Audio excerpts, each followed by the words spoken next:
കർത്താവിന് മഹത്വം ഉണ്ടാകട്ടെ. കൂടപ്പെട്ടിരിക്കുന്ന ദൈവമക്കൾക്കും ദൈവത്തിൻ്റെ ദാസന്മാർക്കും ഓൺലൈനിൽ പലയിടങ്ങളിൽ നിന്ന് യോഗത്തിൽ സംബന്ധിക്കുന്ന മാന്യരായ പ്രിയപ്പെട്ടവർക്കും ഇതിനു ശേഷമായിട്ട് കാണുകയോ കേൾക്കുകയോ ചെയ്യുന്നെങ്കിൽ അവർക്കും യേശു ക്രിസ്തുവിൻ്റെ നാമത്തിൽ ഈ സന്ധ്യയിൽ വന്ദനം.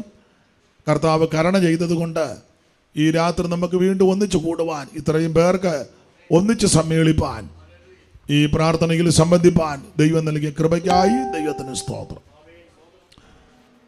നാളെ രാത്രിയിലും മറ്റന്നാൾ രാത്രിയിലും എല്ലാം എല്ലാവരും വന്ന് യോഗത്തിൽ സംബന്ധിച്ച് അനുഗ്രഹം പ്രാപിപ്പാൻ, പ്രാർത്ഥിച്ച് ബലപ്പെടുവാൻ ദൈവം കൃപ നൽകട്ടെ.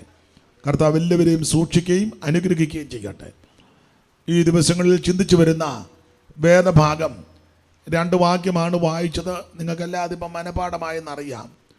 ന്യായാധിപന്മാർ 5-ാം അധ്യായത്തിൻ്റെ 18-ഉം 78-ാം സങ്കീർത്തനം 9-ഉം. അപ്പം ഞാൻ ഇങ്ങനെ ചിന്തിച്ചു വന്നത്, ഇസ്രായേൽ ചരിത്രം അബ്രഹാമിൽ തുടങ്ങി. അപ്പോൾ ഓരോ അധ്യായവും എടുത്ത് ഒന്ന് വിശദീകരിച്ച് ഇങ്ങനെ അതിൻ്റെ ഓരോ പാഠങ്ങൾ പഠിച്ച് പോകാൻ ആഗ്രഹിച്ചത്.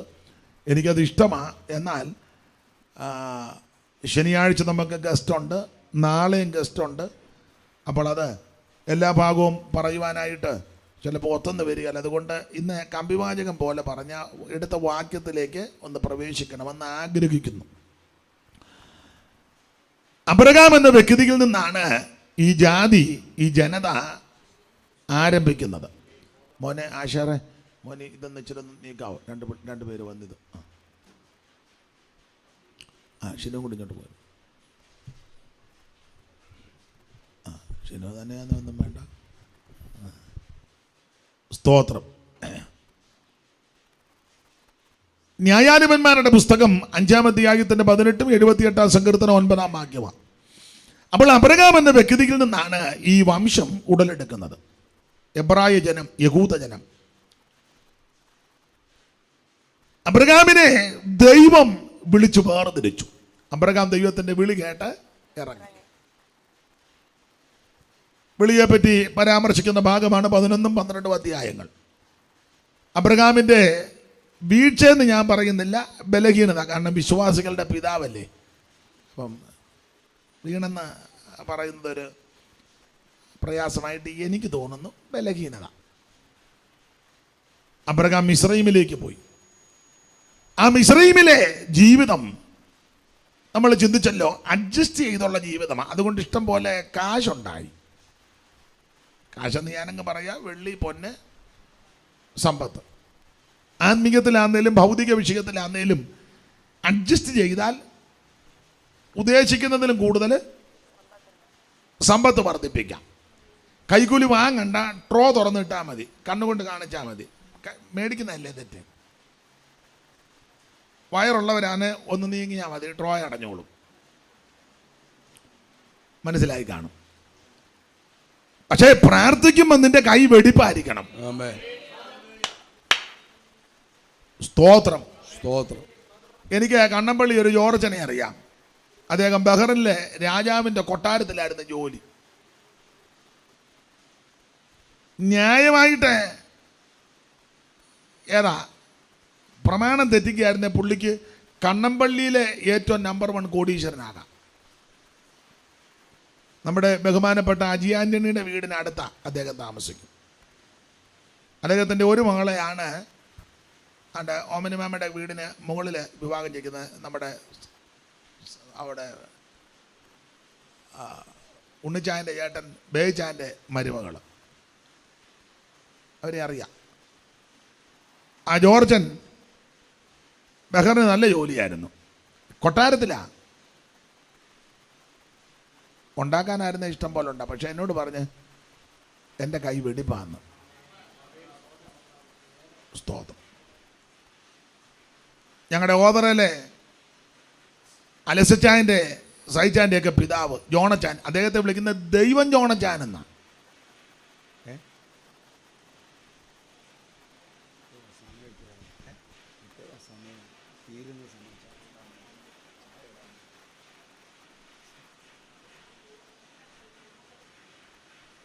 അതൊന്നും പറയാനൊക്കത്തില്ല. എന്തായാലും 9:30 തീരും. ഞാൻ ഓർത്തിനും വേറെ വല്ല പ്രശ്നം വന്നതാ. ഞാൻ അപ്പൊ ശ്രദ്ധിക്കുക, അലക്സാണ്ടർ സൈച്ചാൻ്റെ ഒക്കെ പിതാവ്, അദ്ദേഹത്തെ ദൈവം ജോണച്ചാൻ എന്നാണ് വിളിക്കുന്നത്. ദൈവം ആയതുകൊണ്ടല്ല, നല്ല ഭക്തനായ മനുഷ്യനായിരുന്നു. കൈ വെടിപ്പായിരിക്കണം. എൻ്റെ കയ്യിൽ അകൃത്യം കരുതിയിരുന്നെങ്കിൽ കർത്താവ് കേൾക്കില്ലായിരുന്നു. നിന്റെ കൂടാരത്തിൽ ആര് പാർക്കും, വിശുദ്ധ പർവ്വതത്തിൽ ആർ വസിക്കും. അതിന് ലിസ്റ്റ് ഇട്ടിട്ടുണ്ട്. അതിൽ ഒരു പ്രയോഗം വെടിപ്പുള്ള കൈ എന്നാ. അങ്ങോട്ട് പോകുന്ന ആൾക്കാരുടെ ലിസ്റ്റാണ് താഴെ. അങ്ങനല്ലേ 15:1 മുതൽ വായിച്ചേ.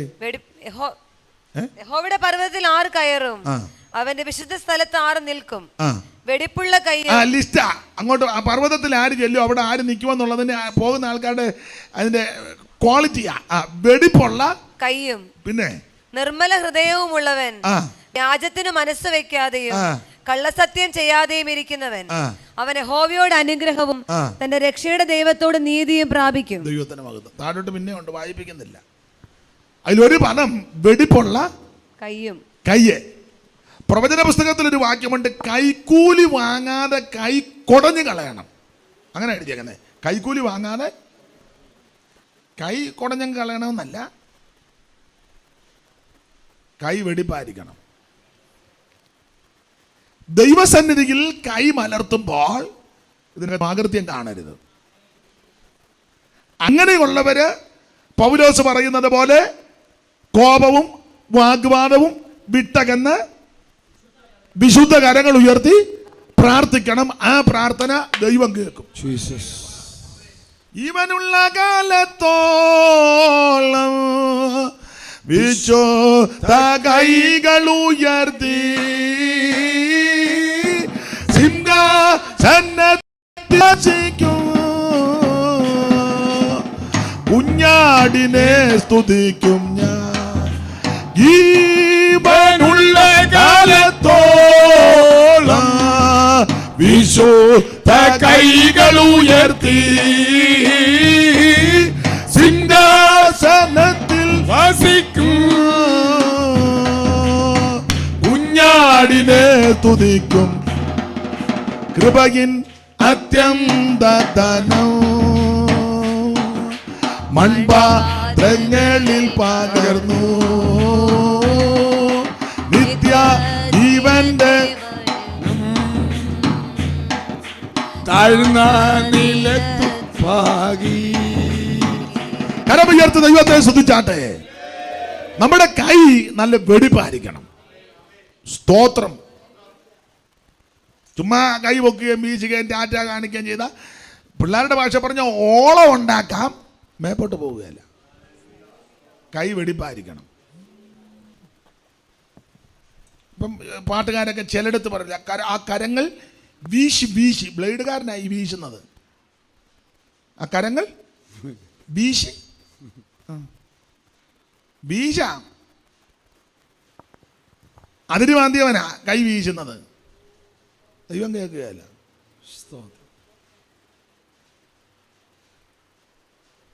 കൂട്ടുകാരനെ ദോഷം ചെയ്തവനാ കൈ വീശരുത്.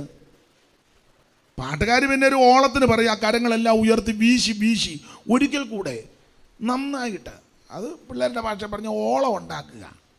ദൈവം തമ്പുരാൻ ഓളത്തിലും മേളത്തിലും പ്രസാദിക്കുന്ന ആളല്ല. ദൈവം അവിടുന്ന് ഹൃദയം നോക്കും. സ്തോത്രം. ആട്ടെ, ആ ഭാഗം അങ്ങനെ അങ്ങ് വിടുക.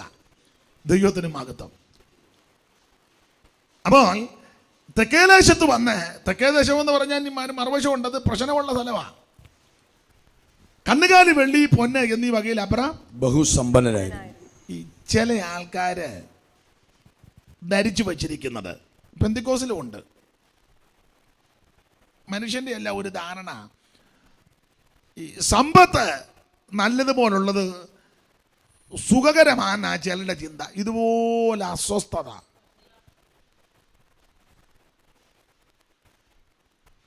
അത് നല്ല നിലയിൽ കൈകാര്യം ചെയ്തില്ലെങ്കിൽ എന്നും മനോദുഃഖമാണ്. അതെ, എൻ്റെ ശൈലി പറയാം, കാശ് കണ്ടമാനം ഉണ്ടാകുന്നത് അത്ര സുഖകരമല്ല, എപ്പോഴും അസ്വസ്ഥതയാണ്. അതെ, നിങ്ങളതുള്ളവരോട് ശരിക്കും ഉറങ്ങാനൊക്കത്തില്ല. എന്നും ടെൻഷനാണ്. 5 പൈസ പോലും ഇല്ലാത്തൊരു യോഗത്തിന് വരെ കുത്തിയിരുന്ന് ഉറങ്ങുക. കാരണം ഒന്നുമില്ല. മേലോട്ട് നോക്കിയാൽ ആകാശവും കീഴോട്ട് നോക്കിയാൽ ഒരു ടെൻഷനില്ലല്ലോ. ഇതുള്ളവർക്ക് ഏത് ബാങ്കിലിടണം, ബാങ്ക് പൊട്ടിപ്പോവോ, ചിന്താഭാരം ഉണ്ടാകും. പിന്നെ മുത്തൂറ്റാന്നോ പൊട്ടുന്നത്, അതോ ഇനി HDFC ആന്നോ ICICI ആന്നോ സ്റ്റേറ്റ് എല്ലാം ബാങ്കെല്ലാം യോജിക്കുന്നു, നമ്മുടെ കാര്യം എങ്ങനെ ആകും? സ്തോത്രം. മോളറിയാതെ, മോനറിയാതെ, ഭാര്യ അറിയാതെ, ഭർത്താവ് അറിയാതെ അവിടെ ഇവിടെയൊക്കെ ഇട്ടുണ്ട്. ഇതിൽ അറിഞ്ഞു കഴിഞ്ഞാൽ പ്രശ്നമാണ്. ആത്മീക ലോകത്തുള്ളവർക്ക് ചിലർക്ക് ലോക ബാങ്കിൽ വരെ അക്കൗണ്ട് ഉണ്ടെന്ന് കേൾക്കുന്നു. ലോക ബാങ്ക് എന്തുവാ, ജെയിംസ് ആ ബാങ്കിൻ്റെ പേരെന്തുവാ, സ്വിസ് ബാങ്ക് ഉണ്ടെന്ന് കേൾക്കുന്നു. ഇതെന്തും വേണ്ടമായി വരുന്നെന്നും ഇതെന്തും വേണ്ടെന്ന് അവർക്ക് തന്നെ ഒരു ലക്ക് ലകാനും ഒന്നുമില്ല. അപ്പം അവർക്കെല്ലാം ടെൻഷനാണ്. നിങ്ങൾക്കില്ലല്ലോ എന്നുള്ള ടെൻഷനാ അല്ലേ?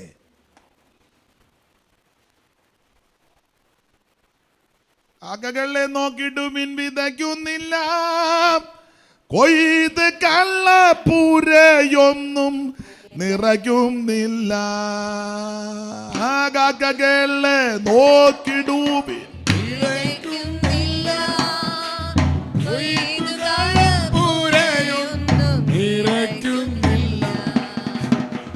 വയലിലെ താമരകൾ വളരുന്നല്ലോ നന്നായി, വാനിലെ വയലിലെ താമരകൾ വളരുന്നല്ലോ നന്നായി, വാനിലെ കരമുയർത്തി ദൈവത്തെ സ്തുതിച്ചേ. ഇത് കണ്ടമാനം വർദ്ധിച്ചു കഴിയുന്നത് സുഖമല്ല, അസുഖമാണ്. കോടിക്കണക്കിന് സ്വത്തുള്ള മാതാപിതാക്കൾ പലരും ആശ്വാസഭവന് കിടപ്പുണ്ട്, അനാഥശാലയെ കിടക്കുന്നു. കോട്ടയം സൈഡിലുള്ളതെല്ലാം മുണ്ടകപ്പാടത്ത് കിടക്കുന്നു, പത്തനാപുരത്തുമുണ്ട്. അതിൻ്റെ പേരെന്നാ, ഗാന്ധി ഭവൻ. കലയപുരത്തുമുണ്ട്, ജോസച്ചാൻ നടത്തുന്നത്. നമ്മുടെ ജോസല്ല, കാശില്ലാത്ത തള്ളയാന്നോ, വീടും ചുറ്റുപാടില്ലാത്ത അപ്പനാന്നോ? ഇഷ്ടം പോലുണ്ട്. അതേസമയം 5 പൈസ പോലും എടുക്കാനില്ലാത്ത വല്യമ്മത്തള്ള വീട്ടിൽ ഇപ്പോഴും അന്വേഷിക്കുക. ചിലപ്പം കയറുകെട്ടിലല്ല ആയിരിക്കും കിടക്കുന്നത്, കയറുകെട്ടിലേ മുളകുടച്ചതും കഞ്ഞിയായിരിക്കും, മതി, എന്നാലും തള്ള കുടുംബത്തുണ്ടെന്നുള്ളതാണ്. ചാകാൻ നേരത്ത് മേളിലോട്ട് വാരി നോക്കിയാൽ ചാകുകയും ചെയ്യാം. വാരിയെ ഓലപ്പരയാ, വാരിയെ നോക്കി മനസ്സിലാകാഴിയാണോ?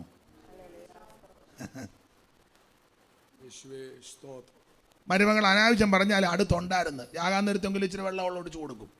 പിന്നെ കൊടുക്കുകയില്ലെന്നൊക്കെ അവൾ പറയും. നിങ്ങളെ ഞാനൊരു പാടം പഠിപ്പിക്കും.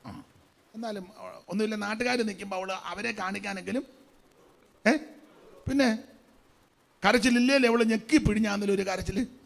അമ്മച്ചി ഇവള് കള്ളിയാ, ചുമ്മാ കരയെന്നതാണ്. അതെ, നാട്ടുകാരെ കാണിക്കാനെങ്കിലും കരയും. പണ്ട് ഞാനൊരു അടക്കത്തിന് ഞാൻ പെറ്റതള്ളയ്ക്ക് വെള്ളം കൊടുക്കാത്തവള, അവൾ ആ കരയുന്നത്. അപ്പോൾ അടുത്തുള്ള ഹൈന്ദവ സ്ത്രീകൾ കയ്യെ കയറി പിടിച്ചിരിക്കുക. പേര് ഞാൻ പറഞ്ഞില്ല, ചിലപ്പോൾ ലൈനിൽ കാണും. ഞാനൊരു പേരിടുക, തങ്കമ്മ. ഞാനങ്ങിടുക, അതൊന്നും അല്ല പേര്. എന്നാൽ ഹിന്ദു സ്ത്രീകൾ പറഞ്ഞു, തങ്കമ്മ കരയാതെ മരുമകളാ, തള്ളയ്ക്ക് വെള്ളം കൊടുക്കാത്തവളാ, തങ്കമ്മ കരയാണ്ട് ആക്ഷനാ അലയ്ക്കാൻ. ഞാൻ പറഞ്ഞ് കയ്യിൽ നിന്ന് വിടാൻ പറഞ്ഞ അവൾ അലയ്ക്കട്ടെ. അവർ കയ്യിൽ നിന്ന് വിട്ടപ്പോൾ അവൾ ചുമ്മാ നിൽക്കുക. ചുമ്മാതാണിതല്ല, അവൾക്ക് അലയില്ല, ബഹളവും ഇല്ല. അവൾക്ക് മനസ്സിലായി ഇടിച്ച അവിടെ നെഞ്ചാ. പണ്ടൊക്കെ ഉണ്ടായിരുന്നു ഡെഡ് ബോഡി ഇടുമ്പോൾ പോതൊക്കെ ഇടും. എൻ്റെ അമ്മയെന്നും പറഞ്ഞു ചുമ്മാതാ. അന്നേരം അടി പാമ്പ് വരുന്നു കൊത്താൻ, അവൾ എഴുന്നേറ്റ് ഓടും. ചുമ്മാ മറ്റുള്ളവരെ കാണിക്കാൻ.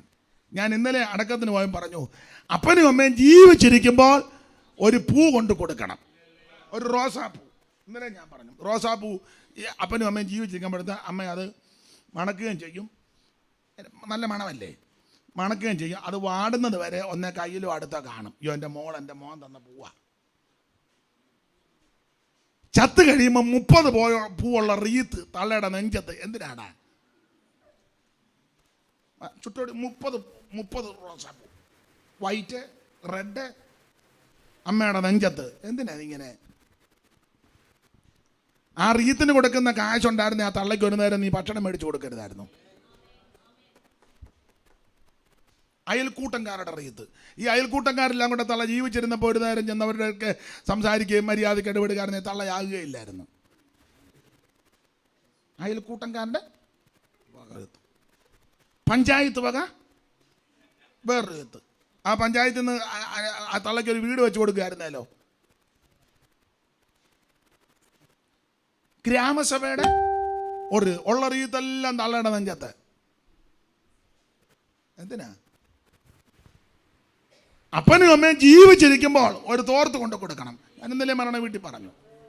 അപ്പോൾ അപ്പനും അമ്മയ്ക്ക് മനസ്സിലായോ എൻ്റെ മോള് മേടിച്ചെന്ന തോർത്ത, അല്ലെ മോൻ മേടിച്ച തോർത്ത, അത് മാറാപ്പ് ഒന്നിടാനും വെളിയിലോട്ട് ഇറങ്ങുമ്പോഴേ ഒന്നെടുത്ത് ഇടാനും അല്ലെ തലയൊന്ന് തോർത്താനും നാണിടം മറയ്ക്കാനും ഒക്കെ ഉതകുമല്ലോ, കുളിച്ചു തോർത്താനും. ചത്ത് പണ്ടൊക്കെ ഉണ്ട്, ഇപ്പം അത് അധികം കാണില്ല. ചത്ത് കഴിയുമ്പോൾ കോടി ഇടുക. കോട്ടയംകാരുടെ താഴത്തങ്ങാടിക്കാരുടെ കോടി വന്നാട്ടെ. ഉടനെ 2 വിദ്വാന്മാർ ഇത് പിടിക്കാൻ തന്നെ ഇപ്പോണ്ട്. ഇങ്ങനെ കുടഞ്ഞു വെച്ചു ഒരു വലി. അന്നേരം ബന്ധുക്കാർ ഉന്നം വേണ്ട, ആ കോടി എനിക്ക് വേണം ബ്ലൗസ് തയ്പ്പിക്കാൻ. കലകം ഉണ്ടായിട്ടുണ്ടെന്ന് ഞാൻ 100 കേസ് തരാൻ തെളിവ്.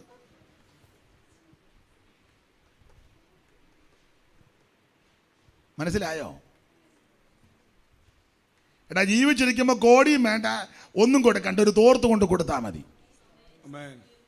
മനസ്സിലാകുന്നുണ്ടോ? ജീവിച്ചിരിക്കുമ്പോൾ അപ്പനും അമ്മയ്ക്കും ചോറോ കഞ്ഞിയോ ഇഷ്ടമുള്ളത് കൊടുക്കുക. അതാ ചെയ്യുക. അല്ല ചത്ത് കഴിഞ്ഞേച്ച് അരി തള്ളയുടെ വായിക്കകത്ത് വായിക്കരി എന്നാ പറയുന്നത്. എന്തിനീ ചത്ത് കഴിയുമ്പോൾ ഇങ്ങനെ ഇടുന്നു? നീ അത്ര അരി കൊടുക്കണ്ടായിരുന്നല്ലോ. ജീവിച്ചിരുന്നപ്പോൾ 1 നുള്ളി അരി ഇട്ട് കഞ്ഞി വെച്ച് കൊടുത്തിരുന്ന് അത് നിങ്ങൾ ചൂട് കഞ്ഞി കുടിച്ചെങ്കിലും ചത്ത് കഴിഞ്ഞ് അരിയെല്ലാം കൂടെ നീ വാരി തള്ളയുടെ വായിക്കകത്തോട്ട്. മനസ്സിലാകുന്നില്ലേ?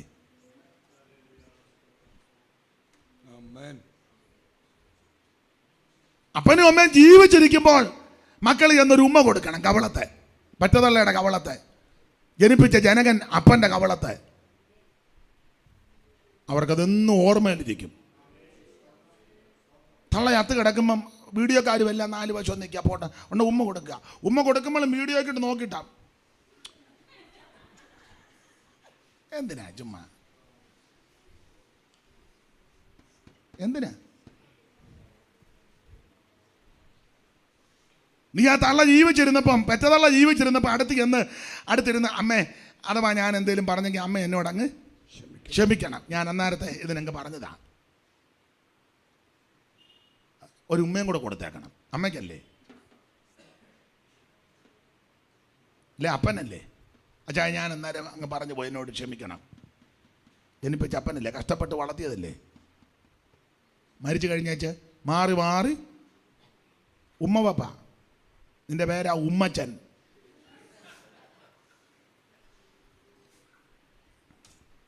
ആരെ കണ്ടാലും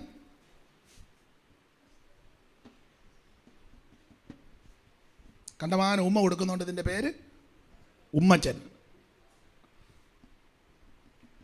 ജീവിച്ചിരിക്കുമ്പോൾ കൊടുക്കണം മാതാപിതാക്കൾക്ക്. അന്ത്യചുംബനം. ആട്ടെ, ഞാൻ ഇടയ്ക്ക് കയറി ഇത്രയും പറഞ്ഞതേ ഉള്ളൂ. നമ്മൾ ചെയ്യേണ്ട ചില കടമകളും കർത്തവ്യങ്ങളുമുണ്ട്, ധാർമ്മിക ഉത്തരവാദിത്വമുണ്ട്. മരിച്ചു കഴിഞ്ഞിട്ട് ചെയ്തിട്ടൊന്നും ഒരു പ്രയോജനവും ഇല്ല. മരിച്ചു കഴിഞ്ഞാൽ ആരാ ഇങ്ങോട്ട് വരുന്നത്? ജീവിച്ചിരുന്നപ്പോൾ തന്നെ എത്രയും പെട്ടെന്ന് തന്നെ അങ്ങ് എടുക്കണമെന്നും പറഞ്ഞാൽ നിങ്ങൾ പ്രാർത്ഥിച്ച് കട്ടിലേക്ക് കിടന്നത്. ഇതുമേ എത്രയും പെട്ടെന്ന് തന്നെ അങ്ങ് എന്നിട്ട് മരിച്ചു കഴിഞ്ഞാൽ പറയാം പട്ടി എന്ന് പറയാം. നമ്മുടെ അപ്പച്ചനാന്നോടാ പട്ടിയായിട്ട് വരുന്നത്, വാലാട്ടുന്നുണ്ടെന്ന്. അത് പട്ടിയുടെ ജന്മസിദ്ധമായ ദൈവം കൊടുത്തിരിക്കുന്ന പ്രകൃതി, ആ വാല് ആട്ടുക എന്നുള്ളത്. വല്യപ്പനാണോ? അവിടെ വാടത്തേണ്ട ഇരുന്ന് കാര്യം നമ്മുടെ അമ്മച്ചിയാ, കാക്കയോ? കാക്കയായിട്ടും വരികയില്ല, പൂച്ചയായിട്ടും വരികയില്ല, കൊക്കായിട്ടും വരികയില്ല, കോഴിയായിട്ടും വരികയില്ല, കൊളക്കോഴിയായിട്ടും വരികയില്ല, ഒന്നും ആയിട്ടും വരികയില്ല. പൊടി പണ്ടായിരുന്നത് പോലെ ഭൂമിയിലേക്ക് തിരികെ ചേരും. ആത്മാവ് നൽകിയ ദൈവത്തിൻ്റെ അടുക്കലേക്ക് പോകും. ഹല്ലേലൂയ. അതാ വേറെ പുസ്തകത്തിലെ പ്രമാണം. അത് അങ്ങനെ തന്നെ. സ്തോത്രം. ഇപ്പോഴും ചിലർ മരിച്ച വീടുകളിൽ ചിലർ ആ മുറിക്കകത്ത് കയറുകയല്ലോ. അതിനെ കയറാതെ അതിനെ പേടിക്കാൻ കാര്യമാണ്. അവിടെ കറങ്ങി നടപ്പുണ്ട്. നമുക്ക് യാതൊരു വിശ്വാസവും ഇല്ലല്ലയോ. സ്തോത്രം. ജീവിച്ചിരിക്കുമ്പോൾ ചെയ്യേണ്ടതെല്ലാം ചെയ്തോണം. അപ്പൊ ഈ സമ്പത്ത് കണ്ടമാനം ഉണ്ടാകുന്നത് സുഖമല്ല, അസ്വസ്ഥതയാണ്, സിംഹഭാഗവും ടെൻഷനാണ്, എന്തെല്ലാം ബുദ്ധിമുട്ടാണ്. ഈ സമ്പത്ത് അവിടെ ആ ഉൽപ്പത്തി 13-ാം അധ്യായത്തിലുണ്ട്. സമ്പത്ത് വളരെ ആയിരുന്നത് കൊണ്ട് അവർക്ക് ഒന്നിച്ച് പാർക്കാൻ വയ്യ. അങ്ങനെ നന്നായിട്ട് വായിച്ച ആ വാക്യം. അവർ ഒന്നിച്ച് പാർപ്പാൻ തക്കവണ്ണം ദേശത്തിന് അവരെ വഹിച്ചു കൂടാഞ്ഞു. സമ്പത്ത് വളരെ ഉണ്ടായിരുന്നത് കൊണ്ട് അവർക്ക് ഒന്നിച്ച് പാർപ്പാൻ കഴിഞ്ഞില്ല. എങ്ങനുണ്ട്? സമ്പത്ത് വളരെ ആയിരുന്നത് കൊണ്ട് അവർക്ക് ഒന്നിച്ച്. അത് മനുഷ്യന്റെ പ്രകൃതിയാണ്. ഈ കണ്ടമാനം ചുറ്റുപാട് സാഹചര്യം വന്നാൽ പിന്നെ ഓരോരോ ടെൻഷനാ. ഒന്നുമില്ലാത്ത കാലത്ത് ഒരു ടെൻഷനും. ഓലപ്പരയായിരുന്നപ്പോൾ ഒരു ടെൻഷനും ഇല്ല. ഇപ്പം ഓടിട്ട് അല്ല വാർത്ത വീടായി തേച്ച്. അപ്പം ഇപ്പോഴത്തെ ടെൻഷൻ പെയിൻ്റ് അടിക്കുന്നത് ഏത് കളറാണ്? അപ്പം ടെൻഷനാണ്. മോൻ പറയുന്നു എന്തോ ഓഫ് വൈറ്റ് അടിക്കാന്ന്. അച്ചായൻ പറയുന്നു പറ നമുക്ക് പുറത്ത് വൈറ്റും അകത്ത് റോസും. ഇളയവക്കാണെങ്കിൽ ഇതൊന്നും ഇഷ്ടമല്ല. എൻ്റെ പാസ്റ്റർ ഞാനാ ഇതിനകത്ത് കടന്ന് ടെൻഷൻ. ഓലമറയായിരുന്നപ്പോൾ ഒരു ടെൻഷനും. ഏത് കളറാ? ഞാൻ ഉദാഹരണമായി പറഞ്ഞത്. പണ്ട് വാതില് തൈതലിൻ്റെ ഈ നിങ്ങൾക്ക് എല്ലാവർക്കും അറിയത്തില്ല, പഴയ ആൾക്കാർക്ക് അറിയാം. ഈ ഈറ ചതച്ച് ഈറ അങ്ങോട്ട് ചതയ്ക്കും, അല്ലെ ഈ മുള ചതയ്ക്കും. അടത്തി കളയത്തില്ല, ചതയ്ക്കും. ഒരു ഇത്ര മണ്ണുള്ളൊരു മുള ചതച്ച് കഴിയുമ്പോൾ ഇത്ര നീളത്തിൽ കിട്ടും. അത് പഴയ അപ്പന്മാർക്കറിയാം. കയറിട്ട് ആകി അതാണ് കഥക്. കിഴക്കൻ നാട്ടിൽ അന്ന് ക്രോസ് ഒരു കാപ്പിക്കമ്പ് വെക്കും, ഇല്ല കല്ലമുളയുടെ തന്നെ ഒരു കമ്പ്. ഇതാണ് അന്നത്തെ വാതിൽ. ഒരു ടെൻഷനും ഇല്ല. ചെത്തി അങ്ങോട്ട് വെക്കുക, ക്രോസ് കമ്പ് ഇടുക, പൂട്ടായി. ഇപ്പോഴോ മോൻ പറയുന്നു ഫ്രണ്ട് ഡോറ് ഈട്ടി മതിയെന്ന്, മോള് പറയുന്നു തേക്ക് മതിയെന്നു. പെമ്പളയ്ക്കാണ് മഹാഗണിയാണ് ഇഷ്ടം. അവള് ഗണിയാ, അതാ മഹാഗണി. അച്ചാൻ്റെ കാശുമില്ല. ടെൻഷനാണായി പറയുന്നേ. ഈ സമ്പത്ത് വർദ്ധിക്കുന്നത് കൊണ്ട് ഒന്നിച്ച് പേർക്കാൻ മേലെ. അങ്ങനെയല്ലേ ശാന്തി ആ വാക്യം ഒന്നുകൂടെ വായിച്ചേ. സമ്പത്ത് വളരെ ഉണ്ടായിരുന്നത് കൊണ്ട്, സമ്പത്ത് കുറച്ചല്ല വളരെ ഉണ്ടായിരുന്നത് കൊണ്ട് അവർക്ക് ഒന്നിച്ച് പാർപ്പാൻ കഴിഞ്ഞില്ല. ഒന്നിച്ച് എന്ന് പറഞ്ഞ ഇപ്പൊ പ്രൈവസിയായി. സമ്പത്ത് കണ്ടമാനമായപ്പം പ്രൈവസിയായി. നേരത്തെ അബ്രഹാമും സാറായിയും മിസ്റ്റർ ലോത്തും മിസ്സിസ് ലോത്തും എല്ലാം കൂടെ ഒരു കൂടാരത്ത് ഒന്നിച്ചാ. ഇപ്പം ഇത് കണ്ടമാനം വന്നു കഴിഞ്ഞപ്പം അന്ന് ഞാൻ എപ്പോഴും പറയുന്ന കാര്യമാണ്, ഒരു വീട്, ചെറിയ വീട്, ആനവായം വരാ, ഒറ്റ വാതില്, എല്ലാവരുടെ ഒരു വീട്ടില്. ഇപ്പം പിള്ളേർ പഠിച്ചു, മിടുക്കരായി, സമ്പത്തായി, സ്റ്റാൻഡേർഡായി, ചുറ്റുപാടെല്ലാം മാറി. ഇപ്പൊ സെപ്പറേറ്റ് ബെഡ്റൂമായി. മനസ്സിലാകുന്നുണ്ടോ? ഡ്രസ്സിംഗ് റൂം, അതിനോട് ചേർന്ന് ബാത്റൂം. ഇപ്പം അതിനൊക്കെ ഓരോ പേരുകളാണ് ഇടുന്നത്. എനിക്കിപ്പോൾ ഒന്നും അറിയാൻ മേല. ലിവിംഗ് റൂം, എനിക്ക് അത് കിട്ടാനായിരുന്നു. Master bedroom.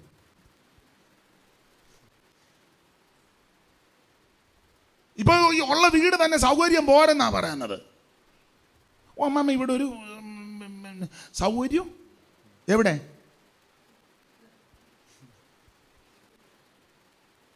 നിന്റെ പഴയ ചരിത്രമൊന്നും എന്നെ കൊണ്ട് പണ്ട് ഞങ്ങളുടെ ഒരു അച്ഛൻ പറഞ്ഞ് ഇളക്കരുത് എന്നെ കൊണ്ട്.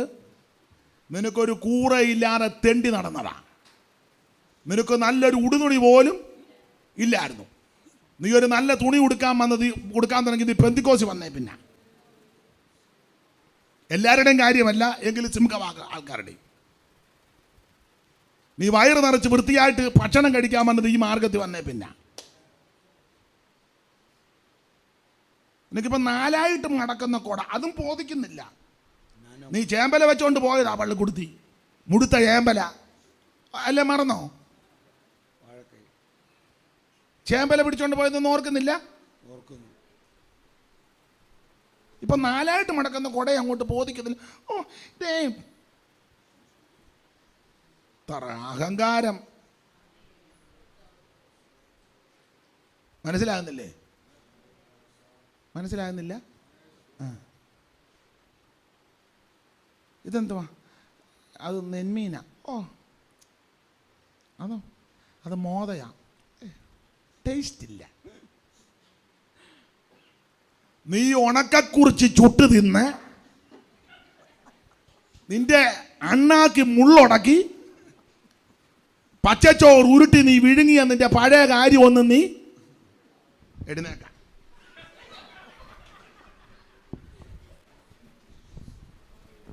സ്തോത്രം. ഞാൻ തമാശ അല്ല പറഞ്ഞത്, തമാശ അല്ലീ പറഞ്ഞത്, നിങ്ങൾ രസിക്കാൻ പറഞ്ഞതുമല്ല. കല്ലേ വെച്ച് മുളക് അരച്ച് ഒരു തുള്ളി എണ്ണ പോലും ഇല്ലായിരുന്നു. അല്ലെന്ന് ഓർക്ക്.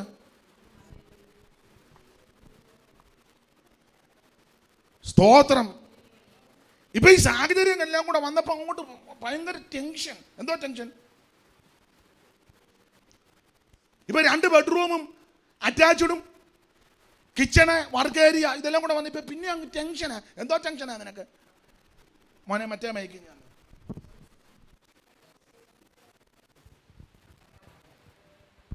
അത് കൊള്ളുകല്ലേ. സ്തോത്രം. ഞാൻ ദൈവമക്കളോട് പറയാ, ഉള്ളത് കൊണ്ട് തൃപ്തിപ്പെടണം. Praise the Lord. നീ ദൈവത്തെ മഹത്വപ്പെടുത്തണം, ഉള്ളത് കൊണ്ട് തൃപ്തിപ്പെടണം. ഇപ്പൊ അങ്ങോട്ട് പോരാ. ഇപ്പൊ ചെറുതാന്നേലും വലുതാന്നേലും കാറ് കിട്ടി, അല്ലെ ബൈക്ക്. അതിലൊന്നും ഇരിക്കുകയല്ല. പണ്ട് എന്തുവാ ടാറിടാത്ത കല്ലു ഉരുളങ്കല്ലുള്ള റോഡ് ലാംബട്ടറായി പോയതാ. പണ്ട് ലാംബട്ടറ എന്നാ പറയുന്നത്, കേട്ടിട്ടില്ലേ? കാളവണ്ടി പോയപ്പോ അതിന്റെ പുറകെ ഞാൻ കിടന്നാ നീ കാരണം ഇച്ചിരിയെങ്കിലും വന്ന് സ്കൂൾ വിട്ട് വന്നപ്പോ മണിയുണ്ട് കിലുങ്ങി. കാളവണ്ടിക്കാരൻ നിന്നെ എന്ത് ആട്ടിയതാ. അയാൾ അങ്ങോട്ട് തിരിയുമ്പോ നീ പിന്നെ ഞാലും. കാളവണ്ടിയാ ഞാൻ കിടന്ന നിന്റെ അഹങ്കാരം അല്ലെന്ന് ഓർക്കുന്നത് നല്ലതല്ലേ? സ്തോത്രം, സ്തോത്രം, സ്തോത്രം. ദൈവം നടത്തിയ വിധമൊന്നും മറക്കരുത്. അതുകൊണ്ട് ഹെബ്രോ സഭയിലുള്ളവരോട്, എന്നെ കേൾക്കുന്നവരോട് പറയുക, നീ ദൈവം തരുന്നതിനല്ല ആദ്യം നന്ദി അർപ്പിക്കുക. സ്തോത്രം. ഈ കണ്ടമാനം സാഹചര്യം കൂടിയാലും പിന്നെ കുഴപ്പമാ. സ്തോത്രത്ത് കൂടിയാൽ കുഴപ്പമാ. ഇപ്പൊ എത്ര ജോഡി ചെരുപ്പുണ്ട്? ഞാൻ എന്നെയും കൂടെ പ്രതിയാക്കിയ, നിങ്ങളെ മാത്രമല്ല. ബാത്റൂമിലിടാനൊന്ന്, ബെഡ്റൂമിലിടാനൊന്ന്, അടുക്കളയിൽ നിന്ന് വെളിയിലോട്ടിറങ്ങാൻ ഒന്ന്, മുറിക്കകത്തിടാൻ ഒന്ന്, സഭയെ വരാൻ വേറൊന്ന്, കല്യാണത്തിന് പോകാൻ എന്നിട്ടും തൃപ്തി വരുന്നുണ്ടോ? പറ. ഉണ്ടോ? പറ. പിന്നെ ആരുടെയും കാലിലോട്ട് നോക്കുമ്പോൾ വേറൊരു ചെരുപ്പ്, ഉടനെ അത് കണ്ട് മോഹിച്ചു. എവിടുന്നാ മേടിച്ചു? ചിലക്ക് പിന്നെ പോലക്കേടുകാരുണ്ട്, യോഗത്തിന് വന്നേച്ച് ചെരുപ്പ് മാറിയിട്ടോണ്ട് പോകും. ഇവിടെ വരുന്നവരെല്ലാം യോഗം കഴിഞ്ഞ് നിന്റെ ചെരുപ്പ് ഇട്ടോണ്ട് നിനക്കെന്നാ യോഗം കഴിയുമ്പോൾ പ്രാന്തളകുകയാണോ? യോഗം കഴിഞ്ഞ് അങ്ങോട്ട് നോക്കിയിട്ട് നിന്റെ ചെരുപ്പ് തന്നെ കാണുമെന്ന് നോക്കി വെച്ചാൽ പോകണം. ചെരുപ്പ് മാറിയിട്ടോട്ട് പോകരുത്. നിനക്ക് പണ്ടേ ഇച്ചിരി ഇളക്കമുള്ളതാ. അതങ്ങനെ അവനൊരു ചെരുപ്പ് മാറുമ്പോൾ അങ്ങനെ നോക്കിയിട്ടല്ലേ ഇടുന്നേ. തങ്കച്ചാൻ്റെ കാര്യം അല്ലെന്ന് പറയാതെ എന്ത് അല്ല, കൂടി കിടക്കുമ്പോൾ ചിലരങ്ങ് പോകുക. ഇപ്പൊ എത്ര ജോഡി ചെരുപ്പുണ്ട്? ഞാൻ എന്നെ കൂടെ പ്രതിയാക്കിയായി പറഞ്ഞത്. ഞാനിതിനെതിരല്ല. നിങ്ങൾക്ക് സാവകാശവും സാഹചര്യവും കിട്ടുമ്പോൾ മേടിച്ചോ, ഉപയോഗിച്ചോ. പക്ഷേ നേരത്തെ ആകെ കൂടെ ഉണ്ടായിരുന്ന ഒരു പാരഗണിന്റെ ചപ്പൽ, അതിട്ട് തേഞ്ഞ് വെള്ളം മേടിച്ചത് അവസാനം നീല കളറായി. ആ കുതിയുടെ കാലിന്റെ ഉപ്പൂറ്റിയുടെ അവിടെ ഒരു ചെറിയ തുളയായി. രണ്ട് ചെരുപ്പിന്റെ അത് ചകിരി വെച്ച് തേച്ച് കല്യാണത്തിന് പോകാൻ തേച്ച് അതിന്റെ സൈഡൂടെ വെച്ച് കല്ലേ വെച്ച് ഒരച്ച് പോയപ്പോൾ വള്ളിയും പൊട്ടി. കടയിൽ ചെന്ന് 2 വള്ളിയും മേടിച്ചു. അന്നൊക്കെ വള്ളി കിട്ടും. 8-ന്റെ ഒരു വള്ളി, 10-ന്റെ ഒരു വള്ളി. കടയിൽ ചെന്ന് പറഞ്ഞ 8-ന്റെ ആർക്കാ? പെമ്പിളക്ക്. 10-ന്റെ ആർക്കാ? ഞാൻ തമാശ ഒന്നും പറയല്ല. നിനക്ക്